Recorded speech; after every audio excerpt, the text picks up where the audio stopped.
Al-Ukhwah Gria Saluyung menyampaikan tentang beberapa hal yang perlu kita ketahui bersama. Beberapa saat yang lalu kita sempat diberitakan adanya penyakit pada hewan kurban, diantaranya penyakit mulut dan kuku dan LSD atau lumpy skin disease. Kalau bahasa kitanya itu disebut penyakit lato-lato, yaitu penyakit yang menyerang imunitas pada hewan tersebut yang disebabkan oleh virus pada hewan ternak, sapi maupun domba. Nah, untuk itu kami dari panitia berusaha sebaik-baiknya untuk menyeleksi peternak mana yang bisa menjamin kualitas ataupun kesehatan dari hewan ternak, khususnya sapi yang kita beli. Dan alhamdulillah pada tahun sekarang kita bekerjasama dengan beberapa peternak daerah Majalaya yang insya Allah untuk kualitas dan kuantitas dari daging yang dihasilkan bisa kita jamin, sehingga daging yang kita hasilkan masuk kriteria untuk asuh, yaitu aman, sehat, utuh, dan halal. Perihal penerimaan hewan kurban, sampai dengan saat ini kami telah menerima hewan kurban berupa 3 ekor sapi dan 7 ekor domba.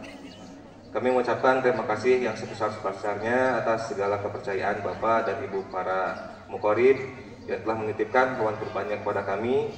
Mudah-mudahan kami dapat melaksanakan amanah ini dengan sebaik-baiknya. Amin ya Allah ya Rabbal alamin. Adapun untuk teknis pendistribusian dari hewan kurban ini kami sebar ke warga sekitar komplek kita, daerah seberang komplek ya. Beberapa daerah diantaranya daerah Sapan, Majalaya, Raja Cili sampai dengan luar kota Bandung, yang kita niatkan sebagai wujud kepedulian dan syiar Islam kepada mereka yang berhak mendapatkan. Dan untuk pada bapak-bapak, ibu-ibu dan warga sekalian, kami dari panitia menunggu partisipasi dan bantuannya dalam hal pelaksanaan pemotongan hewan kurban nanti. Dan untuk para muqorib yang telah disampaikan Bapak Gofur, setelah salat Id nanti diwajibkan, atau perwakilannya ya diwajibkan untuk kumpul di dalam masjid. Ada beberapa hal yang perlu kami informasikan mengenai teknis pelaksanaan penyembelihan nanti. Dan tak lupa saya ucapkan terima kasih yang sangat mendalam kepada seluruh panitia dan semua warga yang dengan penuh keikhlasan telah membantu terselenggaranya salat Idul Adha dan pelaksanaan kurban hari ini. Semoga Allah Subhanahu wa taala mencatat dan menerima setiap langkah dan upaya kita. Kita niatkan sebagai amal soleh yang diridhoinya. Amin ya Allah ya Rabbal alamin. Mungkin itu yang dapat saya sampaikan. Yang benar datang dari Allah Subhanahu wa taala, kesalahan murni dari Hidayah. Wassalamualaikum warahmatullahi wabarakatuh. Waalaikumsalam.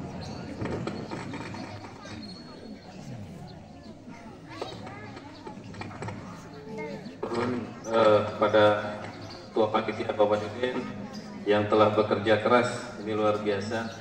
Jadi kami dari DKM Masjid Al-Ukhwah juga mengucapkan terima kasih yang sebesarnya kepada Ketua Panitia, juga kepada tim Panitia Idul Kurban pada tahun ini yang bekerja ekstra seperti tahun-tahun sebelumnya. Alhamdulillah masih bisa mengumpulkan domba dan sapi seperti sekarang, dan insya Allah kedepannya akan berjalan lancar seperti yang kita harapkan. Dan terima kasih juga kepada seluruh jamaah Masjid Al-Ukhwah warga Gria Saluyung atas partisipasinya yang sangat luar biasa. Tidak lupa juga kepada ibu-ibu Majelis Talim, ibu-ibu PKK Gria Saluyung yang insya Allah akan menyiapkan berbagai hidangan. Jadi kami mengundang jamaah semuanya jangan ragu-ragu untuk datang saja menghadiri, kita bergotong royong mengikuti proses nanti penyembelihan, kemudian juga pembagian. Silahkan, ada berbagai jamuan yang telah disiapkan oleh panitia, oleh ibu-ibu Majelis Talim dan PKK dari Gria Saluyung. Itu saja yang dapat kami sampaikan. Yang terakhir kami himbau nanti setelah sholat Id di saat khutbah, kami mohon untuk para ibu-ibu juga tidak dulu membuka mukenanya, dan bagi bapak-bapak juga diharapkan untuk tidak menyalakan boleh merokok tapi jangan dinyalakan dulu sampai khutbah selesai. Dan sekali lagi silahkan, maka kalau di depan masih ada yang kosong diisi saja, kasihan masih ada yang datang. Dan kita akan segera melaksanakan sholat Idul Adha. Jadi bagi yang masih di jalan bisa bersegera, ayo adik-adik yang masih di jalan bisa bersegera untuk menuju lapangan. Maka Ustaz Lutfi, kita akan memulai sholat Idul Adha pada pagi hari ini. Aqimis sholat.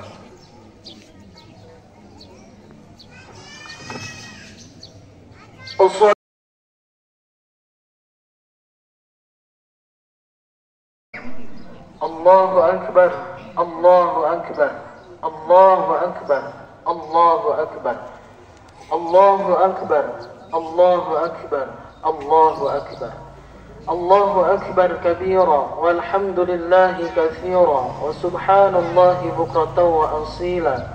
La ilaha illallah wahdah, sadaqa wa'dah, wa nasara 'abdah, وعن جنده وهزم الأحزاب وحده. لا إله إلا الله ولا نعبد إلا إياه مخلصين له الدين ولو كره الكافرون. الحمد لله الذي هدانا لهذا وما كنا لنهتدي لولا أن هدانا الله ومن يهد الله فلا مضل له ومن يضلل فلا هادي له. أشهد أن لا إله إلا الله وحده لا شريك له شهادة عبدي لم يخش إلا الله وأشهد أن سيدنا محمدا عبده ورسوله الذي اختاره الله واصطفاه. اللهم صل وسلم وبارك على سيدنا محمد وعلى آله وصحبه ومن والاه. أما بعد، فيا أيها الناس اتقوا الله حق تقاته ولا تموتن إلا وأنتم مسلمون واعلموا أن يومكم هذا يوم عظيم وعيد كريم أحل الله لكم فيه الطعام وحرم عليكم فيه الصيام فهو يوم تسبيح وتحميد وتهليل وتعظيم وتمجيد فسبحوا بكرة وعظموا وتوبوا إليه واستغفروه. Hadirin kaum muslimin wal muslimat rahimakumullah, yang pertama kita panjatkan puja dan puji kehadirat Allah Subhanahu wa taala, yang mana alhamdulillah pada pagi ini Allah Subhanahu wa taala memberikan kesempatan kepada kita semuanya bisa berkumpul yang insyaallah di tempat yang mubarakah ini. Salawat beserta salam semoga terus dilimpah curahkan kepada junjungan alam, yakni habibana wa nabiyana wa rasulana Kangjeng Nabi Muhammad sallallahu alaihi wasallam, kepada keluarganya, para sahabatnya, para tabi'in, dan mudah-mudahan kita semuanya kelak di yaumil qiyamah mendapatkan syafaatul uzma dari Rasulullah sallallahu alaihi wasallam. Hadirin wal hadirat rahimakumullah, khatib berwasiat kepada diri sendiri dan umumnya kepada jamaah sekalian, yang mana kita harus senantiasa terus meningkatkan kualitas dan kuantitas keimanan kita kepada Allah Subhanahu wa taala. Karena dengan keimanan dan ketakwaan kita akan mendapatkan ridhonya Allah Subhanahu wa taala.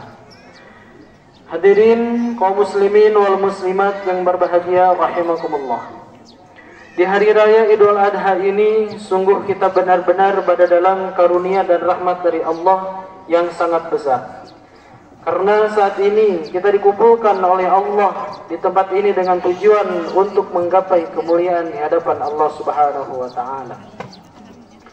Mari sejenak kita merenung akan keberadaan saudara-saudara kita yang belum dipilih oleh Allah mendapatkan rahmatnya, yaitu mereka yang saat ini telah berada dalam sebuah tempat yang berkumpul, akan tetapi Allah murka kepada mereka. Akan tetapi kita pada saat ini, pada detik ini dihantarkan oleh Allah Subhanahu wa taala untuk dimudahkan melangkahkan kaki kita ke tempat yang Allah ridhoi, yaitu kita berkumpul untuk melakukan salat Idul Adha di tempat ini. Inilah nikmat rahmat besar dari Allah Subhanahu wa taala untuk kita semuanya. Kaum muslimin wal muslimat yang semoga dimuliakan oleh Allah Subhanahu wa taala, Hari Raya Kurban adalah hari raya agung untuk umat Nabi Muhammad SAW, yang di dalamnya tersimpan makna yang sangat luar biasa agung dan pelajaran yang amat agung bagi kita. Kisah dahsyat yang terjadi pada dua kekasih Allah dan utusannya, yakni Nabi Ibrahim alaihissalam dan Nabi Ismail alaihissalam. Seorang bapa dan anak yang saling mencintai karena Allah Subhanahu wa taala. Bahkan sebelum kehadiran Nabi Ismail, Nabi Ibrahim alaihissalam adalah orang yang sangat menanti kehadiran sang putra, yakni Nabi Ismail alaihissalam. Dan Allah Subhanahu wa taala tidak pernah mengambil sesuatu dari hamba-hambanya yang dicintai kecuali karena Allah Subhanahu wa taala ingin menggantikannya dengan yang lebih baik atau ingin mengabadikannya kelak di surga.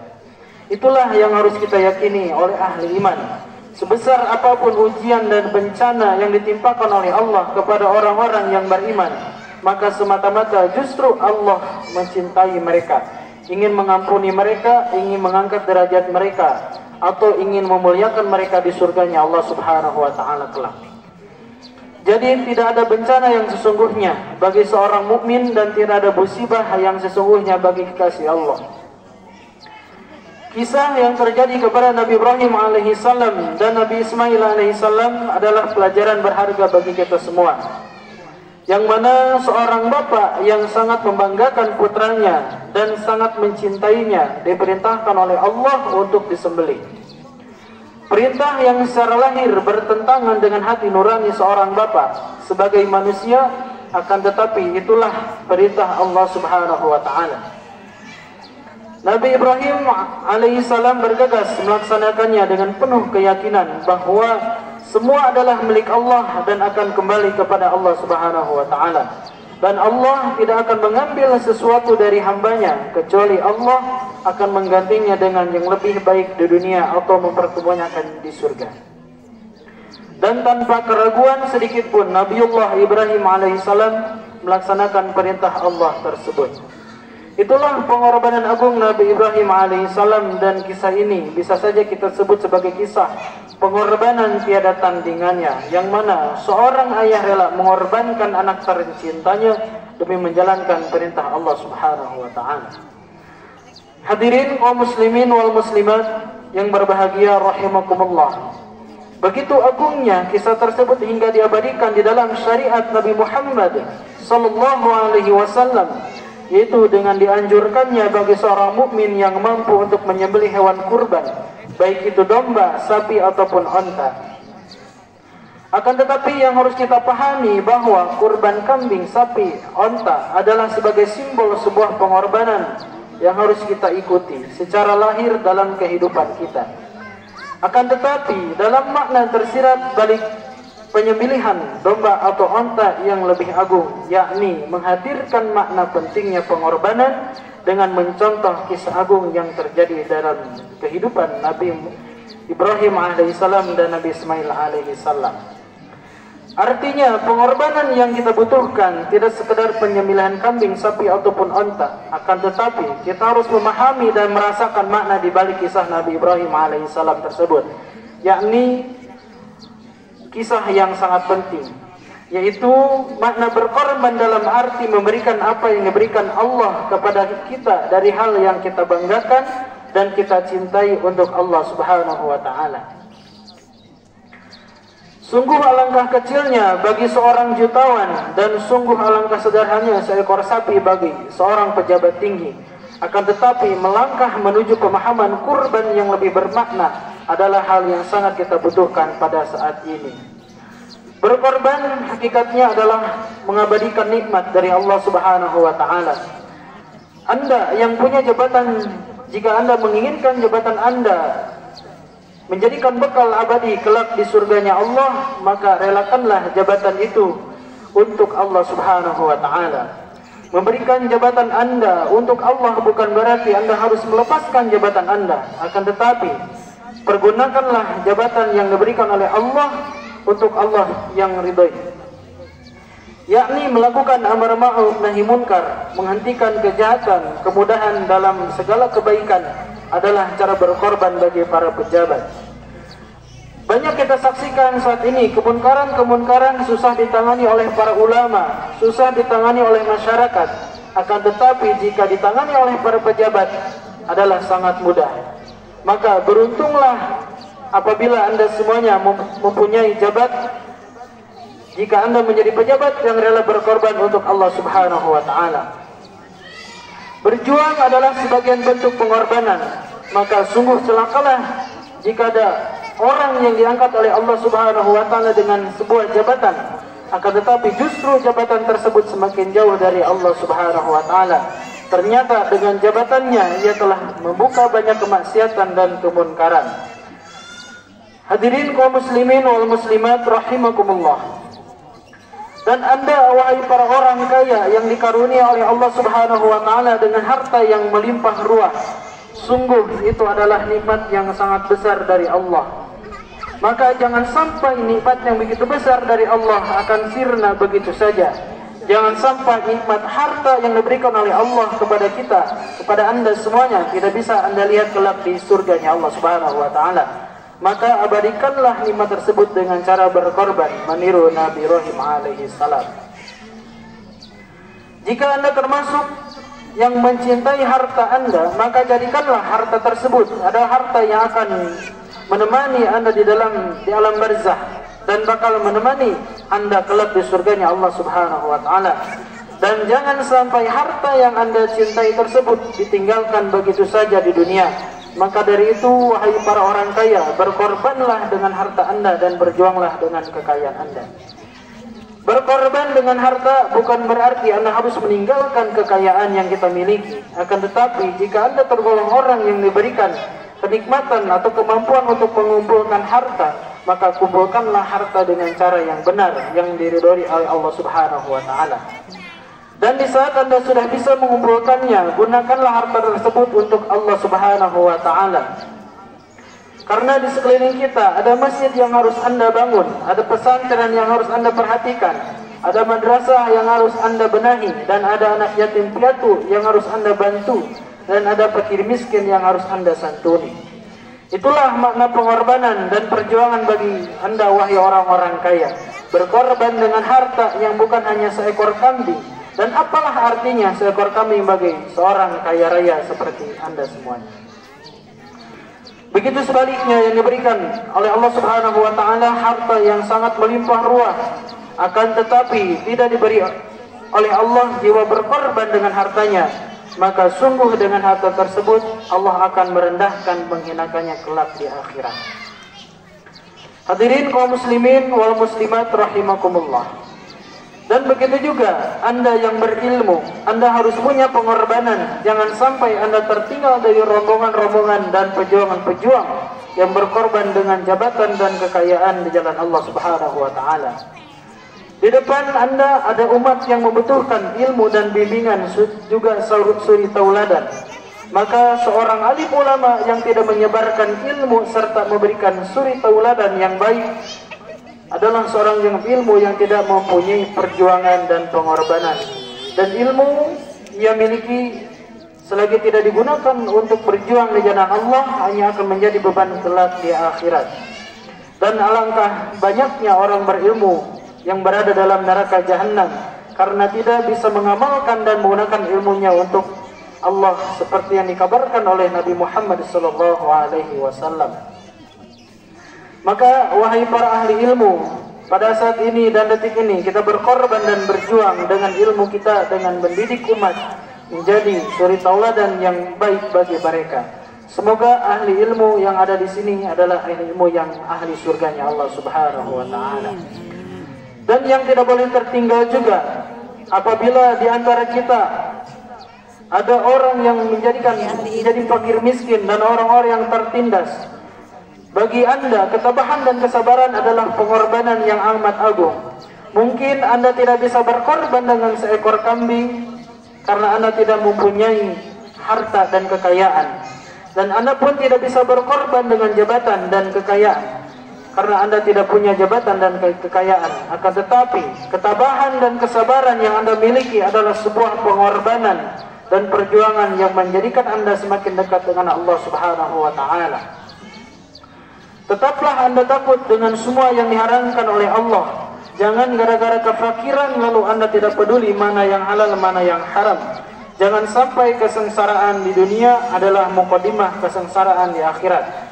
Senantiasalah tabah dan sabar, karena sesungguhnya ketabahan dan kesabaran adalah pengorbanan yang tiada tandingannya.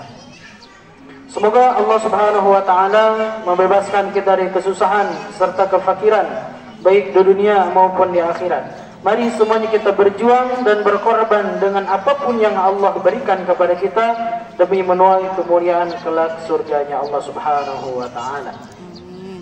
Inna ahsanal kalami kalamullahil malikil a'lam, wallahu subhanahu wa ta'ala yaqulu biqawli yahdil muhtadun. A'udzu billahi minasy syaithanir rajim. Bismillahirrahmanirrahim. Inna a'tainakal kautsar fashalli li rabbika wanhar inna syani'aka huwal abtar. Barakallahu li wa lakum fil Qur'anil 'azim wa nafa'ani wa iyyakum bima fihi min ayati wa dzikril hakim. Wa taqabbal minni wa minkum tilawatahu innahu huwas samiul 'alim.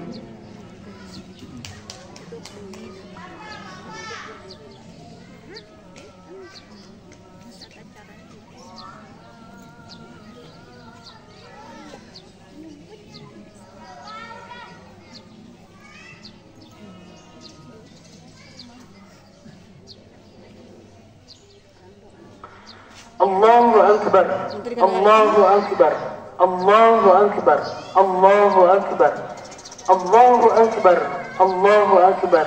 La ilaha illallah, Allahu akbar, Allahu akbar walillahil hamd. Alhamdulillahilladzi man'arina bihadhihi as-sahihatil mubarakah al-lami'ati was-salatu was-salamu ala sayyidina Muhammadil anwar الساطعة وعلى آل نبيه الطاهرين وأصحابه الطيبين ومن تبعهم بإحسان إلى يوم الدين أما بعد فيا عباد الله اتقوا الله حق تقاته ولا تموتن إلا وأنتم مسلمون عباد الله ألا فصلوا وسلموا على خاتم النبيين وإمام المتقين فقد أمركم بذلك الرب الكريم فقال سبحانه قولا كريما أعوذ بالله السميع العليم من الشيطان الرجيم بسم الله الرحمن الرحيم إن الله وملائكته يصلون على النبي يا أيها الذين آمنوا صلوا عليه وسلموا تسليما اللهم صل وسلم على عبدك ورسولك سيدنا ونبينا محمد وعلى آله وأصحابه الذين علام بهم ومنار الإيمان وارتفع اللهم صل وسلم وبارك على سيدنا محمد وعلى آل سيدنا محمد كما صليت على سيدنا إبراهيم وعلى آل سيدنا إبراهيم وبارك على سيدنا محمد وعلى آل سيدنا محمد كما باركت على سيدنا إبراهيم وبارك على سيدنا إبراهيم في العالمين إنك حميد مجيد اللهم صل على سيدنا وحبيبنا وشفينا ومولانا محمد صلى الله عليه وسلم وسلم تبارك وتعالى عن كل صحابة رسول الله أجمعين آمين يا الله يا رب العالمين اللهم اغفر للمؤمنين والمؤمنات والمسلمين والمسلمات الأحياء منهم والأموات إنك سميع قريب مجيب الدعوات اللهم استر عوراتنا وآمن روعاتنا واكفنا ما أهمتنا وقنا الشر وتخفنا ربنا ظلمنا أنفسنا وإن لم تغفر لنا وترحمنا لنكونن من الخاسرين ربنا آتنا في الدنيا حسنة وفي الآخرة حسنة وقنا عذاب النار سبحانك ربك رب العزة عما يصفون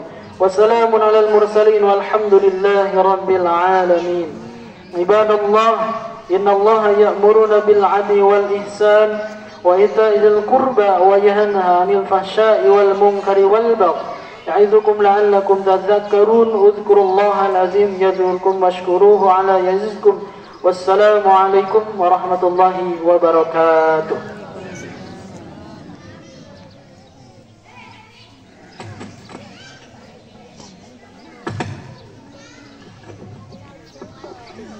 Maka jemaah semuanya kita berdiri, kita akan musafahah untuk bersalam-salaman dimulai dari